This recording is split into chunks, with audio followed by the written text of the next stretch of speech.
Hi Ed, how's it going? Ed and other fans or people interested in the 49 Chevrolet, and just give you a brief overview before I go right into the details.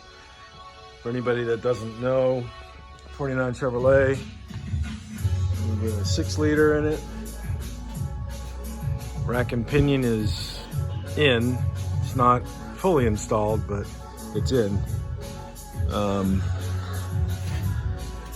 Welded in the motor mounts the other day, or yesterday I should say, but this is what I wanted to show you.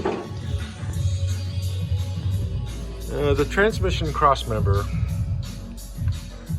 which William Day referred me, well, he steered me in the correct direction to do this. So this is, I guess, a Speedway brace from Speedway, and it's in. So it's a lot easier and better than the stock one. Stock one you can't use with this configuration either. Anyways, so what this is this piece on the right hand side of the bolts had to be cut, measured, and welded to the frame, and allowing it to drop out. So you unbolt those 3 bolts, and you this thing will drop right out. So come over here to this one, and that one's the same way. You unbolt it, and that thing just comes right out. So it's kind of cool. Aftermarket stuff is really good.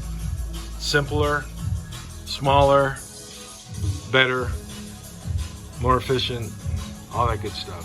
So now, of course, the next objective is to get the body on here properly. I've got the body kit bolts over in that pile right there. And then we'll tackle this rear end issue, undo what the previous subcontractor did, which, not knocking him too much, but this is just not gonna work. So anyways, just wanted you to see that. Kind of cool. And of course, everything will be blasted again and powder coated, so it'll look really nice. Okay? Tschüss!